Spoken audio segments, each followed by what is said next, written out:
ಧರ್ಮಸ್ಥಳದಲ್ಲಿ ಹೂತು ಹಾಕಿರುವಂತಹ ಪ್ರಕರಣಕ್ಕೆ ಸಂಬಂಧಪಟ್ಟ ಹಾಗೆ ಟ್ವಿಸ್ಟ್ ಮೇಲೆ ಟ್ವಿಸ್ಟ್ ಕೂಡ ಸಿಗ್ತಾ ಇದೆ. ಒಂದು ದೊಡ್ಡ ಬೆಳವಣಿಗೆ ಆಗಿದೆ ಅಂತ ಹೇಳಿದ್ರು ಕೂಡ ತಪ್ಪಾಗ್ಲಿಕ್ಕಿಲ್ಲ.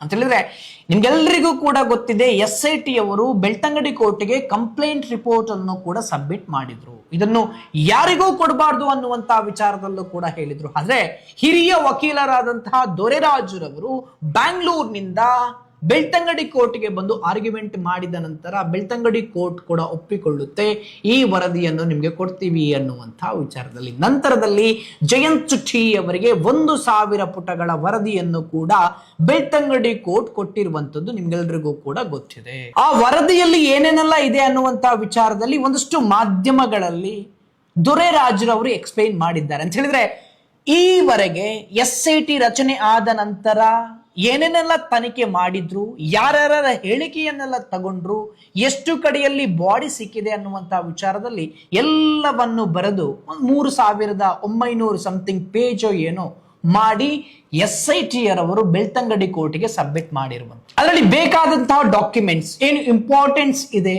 ಅದನ್ನು 1,000 ಪೇಜ್ ಇದ್ದು ಜಯಂತ್ ಚುಚ್ಚಿ ಅವರು ಕೂಡ ಕಲೆಕ್ಟ್ ಮಾಡಿದ್ದಾರೆ. ಅದರ ನಡುವೆ ಮತ್ತೊಂದು ಬೆಳವಣಿಗೆ ನಡೆದಿದೆ ಅಂತ ಹೇಳಿದ್ರು ಕೂಡ ತಪ್ಪಾಗ್ಲಿಕ್ಕಿಲ್ಲ. ಅಂತ ಹೇಳಿದ್ರೆ ಧರ್ಮಸ್ಥಳ ಕ್ಷೇತ್ರ ಸಂತ್ರಸ್ತ ಅನ್ನುವಂತಹ ವಿಚಾರದಲ್ಲಿ ಮಧ್ಯಂತರ ಅರ್ಜಿಯನ್ನು ಕೂಡ ಸಲ್ಲಿಸಿದ್ದಾರೆ. ಇದಕ್ಕೆ ಶ್ರೀ ವಿ ನಾಗೇಶ್ ರವರು ಕೂಡ ವಾದವನ್ನು ಮಂಡಿಸಿರುವಂತದ್ದು ನಿಮ್ಗೆಲ್ರಿಗೂ ಕೂಡ ಗೊತ್ತಿದೆ.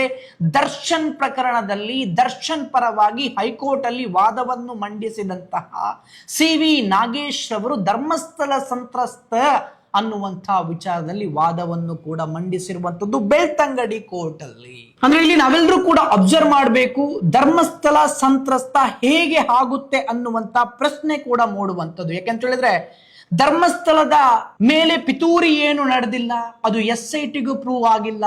ಫಾರಿನ್ ಫಂಡ್ ಏನು ಬರಲಿಲ್ಲ, ಅದು SITಗೂ ಏನು ಸಿಗ್ಲಿಲ್ಲ. ಕಂಪ್ಲೇಂಟ್ ರಿಪೋರ್ಟ್ ಅಲ್ಲೂ ಧರ್ಮಸ್ಥಳ ಷಡ್ಯಂತ್ರ ಅನ್ನುವಂತ ವಿಚಾರದಲ್ಲೂ ಏನೂ ಇಲ್ಲ. ಧರ್ಮಸ್ಥಳದ ಬಗ್ಗೆ, ಧರ್ಮಸ್ಥಳ ಕ್ಷೇತ್ರದ ಬಗ್ಗೆ ಷಡ್ಯಂತ್ರ ಮಾಡುವಂಥದ್ದು ಏನೂ ಕೂಡ ಸಿಗ್ಲಿಲ್ಲ.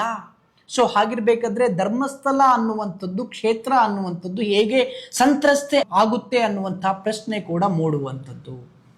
ಧರ್ಮಸ್ಥಳ ಗ್ರಾಮದಲ್ಲಿ ನಡೆದಂತಹ, ಧರ್ಮಸ್ಥಳದ ಸುತ್ತಮುತ್ತದಲ್ಲಿ ನಡೆದಂತಹ ಕಳೆದ 20 ವರ್ಷಗಳಿಂದ ಅತ್ಯಾಚಾರ, ಕೊಲೆ, ಅಸಹಜ ಸಾವು ನಡೆದಿದೆ. ಇದರ ತನಿಖೆ ಆಗಬೇಕು ಅನ್ನುವಂತಹ ವಿಚಾರದಲ್ಲಿ SIT ರಚನೆ ಆಗಿರುವಂಥದ್ದು. ಆದ್ರೆ SIT ಇದುವರೆಗೆ ಮಾಡಿರುವಂಥದ್ದು ಬರೀ ಬುರುಡೆಯನ್ನು ಹಿಡಿದುಕೊಂಡು ಬುರುಡೆಯ ಸುತ್ತವೇ ಹೋಗಿದೆ ಹೊರತು ಧರ್ಮಸ್ಥಳದ ಸುತ್ತಮುತ್ತ ಆದಂತಹ ಅತ್ಯಾಚಾರ, ಕೊಲೆ, ಅಸಹಜ ಸಾವಿನ ಬಗ್ಗೆ ಯಾವುದೇ ತನಿಖೆ ಆಗ್ಲಿಲ್ಲ ಅನ್ನುವಂತಹ ವಿಚಾರದಲ್ಲಿ ಒಂದಷ್ಟು ಜನ ಮಾತಾಡ್ತಾ ಕೂಡ ಇದ್ದಾರೆ. ಅದು ನೋಡ್ಬೇಕು ಮುಂದೆ ಯಾವ ರೀತಿಯಾಗಿ ತನಿಖೆ ಮಾಡುತ್ತೆ ಅನ್ನುವಂತ ವಿಚಾರದಲ್ಲಿ. ಇಲ್ಲಿ ನಾವು ಸ್ಪಷ್ಟವಾಗಿ ಗಮನಿಸಬೇಕು ಏನು ಅಂತ ಹೇಳಿದ್ರೆ, ನಿಜವಾಗ್ಲೂ ಸಂತ್ರಸ್ತೆ ಇಲ್ಲಿ ನ್ಯಾಯಾಲಯ.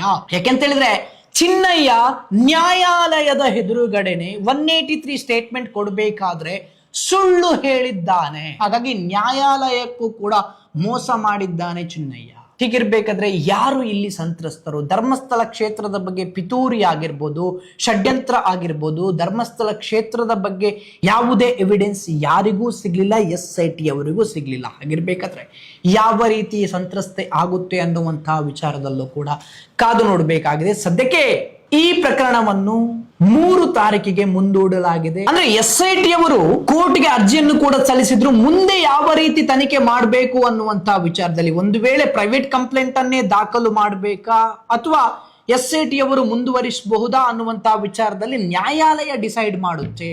ಅದು ಯಾವ ರೀತಿಯಾಗಿ ಡಿಸೈಡ್ ಮಾಡುತ್ತೆ ಅನ್ನುವಂತ ವಿಚಾರದಲ್ಲೂ ಕೂಡ ಕಾದು ನೋಡಬೇಕಾಗಿದೆ. ಸೊ ಹೀಗಿರ್ಬೇಕಾದ್ರೆ ಈ ನಡುವೆ ಒಂದು ಅರ್ಜಿಯನ್ನು ತಂದು ಹಾಕ್ತಾರೆ ಅಂತ ಹೇಳಿದ್ರೆ ಇದರ ಅರ್ಥ ಏನು? ಧರ್ಮಸ್ಥಳ ಸಂತ್ರಸ್ತ ಅನ್ನುವಂತ ವಿಚಾರದಲ್ಲಿ ಈಗ ಒಂದಷ್ಟು ಬುರುಡೆ ಮೀಡಿಯಾಗಳಿಗೂ ನಾನು ಪ್ರಶ್ನೆಯನ್ನು ಮಾಡ್ತಾ ಇದ್ದೇನೆ. SIT ರಚನೆ ಆದಂತ ಸಮಯದಲ್ಲಿ, SIT ಅಲ್ಲಿ ಇನ್ವೆಸ್ಟಿಗೇಷನ್ ಆದಂತಹ ಸಮಯದಲ್ಲಿ ಪುಂಖಾನುಪುಂಖವಾಗಿ ಪುಂಕ್ತಾ ಇದ್ದಂತಹ ಮೀಡಿಯಾಗಳಿಗೆ ನಾನು ಪ್ರಶ್ನೆಯನ್ನು ಮಾಡ್ತಾ ಇರುವಂತದ್ದು, ಎಲ್ಲಿ ಈಗ ಧರ್ಮಸ್ಥಳದ ವಿರುದ್ಧ ಪಿತೂರಿ ನಡೆದಿದೆ ಅನ್ನುವಂಥದ್ದು ಪ್ರೂವ್ ಆಗಿದೆ. SIT ಅವರು ಕಂಪ್ಲೇಂಟ್ ರಿಪೋರ್ಟ್ ಅಲ್ಲಿ ಧರ್ಮಸ್ಥಳದ ವಿರುದ್ಧ ಪಿತೂರಿ ನಡೆದಿದೆ ಅನ್ನುವಂತಹ ವಿಚಾರದಲ್ಲಿ ಏನಾದ್ರೂ ಬರ್ದಿದ್ದಾರಾ? ಅವರಿಗೆ ಏನಾದ್ರೂ ಎವಿಡೆನ್ಸ್ ಸಿಕ್ಕಿದ್ಯಾ? ಫಾರಿನ್ ಫಂಡ್ ಏನಾದ್ರೂ ಬಂದಿದ್ಯಾ? ಕೇರಳದ ಕಮ್ಯುನಿಸ್ಟರ ಕೈವಾಡ ಇದೆ ಅಥವಾ ಪಾಕಿಸ್ತಾನದ ಕೈವಾಡ ಇದೆ ಅನ್ನುವಂತ ವಿಚಾರದಲ್ಲಿ ಏನಾದ್ರೂ SIT ಅವರಿಗೆ ಎವಿಡೆನ್ಸ್ ಸಿಕ್ಕಿದೆಯಾ? ಧರ್ಮಸ್ಥಳದ ವಿರುದ್ಧ ಷಡ್ಯಂತ್ರ ಮಾಡ್ತಾ ಇದ್ದಾರೆ, ಕ್ಷೇತ್ರದ ವಿರುದ್ಧ ಷಡ್ಯಂತ್ರ ಮಾಡ್ತಾ ಇದ್ದಾರೆ ಅನ್ನುವಂತ ವಿಚಾರದಲ್ಲಿ ಪುಂಖಾನುಪುಂಖವಾಗಿ ಪುಂಗಿದಂತಹ ಮಾಧ್ಯಮಗಳು ಈಗ ಉತ್ತರ ಕೊಡಬೇಕು. ಯಾವುದೋ ಲ್ಯಾಬ್ ಇಂದ ಬುರುಡೆಯನ್ನು ತಂದಿದ್ದಾರೆ ಅನ್ನುವಂತ ವಿಚಾರದಲ್ಲಿ ಪುಂಖಾನುಪುಂಖವಾಗಿ ಪುಂಗಿದಂತಹ ಮೀಡಿಯಾಗಳೀಗ ಉತ್ತರಿಸಿ ಲೆಫ್ಟಿಸ್ಟ್ ರೈಟಿಸ್ಟ್ ಅಂತ ಹೇಳಿ ಮಾತಾಡುವಂತ ರಂಗನ್ನ ಈಗ ಮಾತಾಡಿ. ಯಾವ ರೀತಿಯಾಗಿ ಷಡ್ಯಂತ್ರ ನಡೆದಿದೆ ಅನ್ನುವಂತ ವಿಚಾರದಲ್ಲಿ ಎವಿಡೆನ್ಸ್ ಸಮೇತ ನೀವು ಇಡಬೇಕು. ಇಡ್ತೀರಾ?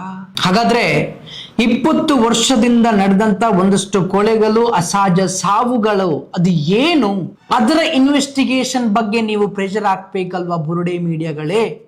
ಲಾಡ್ಜ್ ಅಲ್ಲಿ ಸತ್ತಿರುವುದಕ್ಕೆ ಅಸಹಜ ಸಾವು ಅಂತೇಳಿ ಆಗ್ತಾ ಇದೆ, ಅದನ್ನು ನೀವು ಪ್ರಶ್ನೆ ಮಾಡಬೇಕಲ್ಲ ಬುರುಡೆ ಮೀಡಿಯಾಗಳೇ?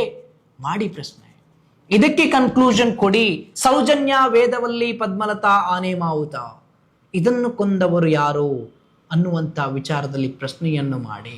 ಉಗ್ರಪ್ಪ ವರದಿಯಲ್ಲಿ ಇದೆ, ಅದನ್ನು ಪ್ರಶ್ನೆಯನ್ನು ಮಾಡಿ. ಮೊನ್ನೆ ಕೊಂದವರು ಯಾರು ಅನ್ನುವಂತ ವಿಚಾರದಲ್ಲಿ ಪ್ರತಿಭಟನೆಯನ್ನು ಕೂಡ ಮಾಡಿದ್ರು. ಕೊಂದವರು ಯಾರು ಧರ್ಮಸ್ಥಳದಲ್ಲಿ ಅನ್ನುವಂತ ವಿಚಾರದಲ್ಲಿ ಕೇಳಿದ್ರು, ಅದಕ್ಕೆ ಉತ್ತರವನ್ನು ಕೊಡಿ. ಇದುವರೆಗೆ ಧರ್ಮಸ್ಥಳ ದೇವಸ್ಥಾನ ಸಂತ್ರಸ್ತ ಅನ್ನುವಂತ ವಿಚಾರದಲ್ಲಿ ಕಾಣಲಿಲ್ವಾ? ಈಗ ಯಾಕೆ ಕಾಣ್ತಾ ಇದೆ ಅಂತ ಹೇಳಿದ್ರೆ, ಕೋರ್ಟ್ ಯಾವ ರೀತಿಯಾಗಿ ಡಿಸೈಡ್ ಮಾಡುತ್ತೆ ಕಡೆಯದಾಗಿ ಅನ್ನುವಂತ ಸಮಯದಲ್ಲೇ ಬಂದು ಮಧ್ಯಂತರ ಅರ್ಜಿಯನ್ನು ಯಾಕೆ ಹಾಕಿರುವಂಥದ್ದು, ಇದೆಲ್ಲ ನಮಗೆ ಪ್ರಶ್ನೆ ಕೂಡ ಮೂಡುವಂಥದ್ದು. ಎಲ್ಲ ಪ್ರಶ್ನೆಗೆ ಉತ್ತರ ಸಿಗಬೇಕು ಅಂತ ಹೇಳಿದ್ರೆ 3 ತಾರೀಕಿಗೆ ಏನೆಲ್ಲ ಆರ್ಗ್ಯುಮೆಂಟ್ ನಡೆಯುತ್ತೆ ಅಲ್ಲಿ ಸ್ಪಷ್ಟವಾಗಿ ಉತ್ತರ ಸಿಗಬೇಕಾಗಿದೆ. ಕೋರ್ಟ್ ಏನು ತೀರ್ಮಾನ ಮಾಡುತ್ತೆ ಅನ್ನುವಂತಹ ವಿಚಾರದಲ್ಲೂ ಕೂಡ ಕಾದು ನೋಡ್ಬೇಕಾಗಿದೆ.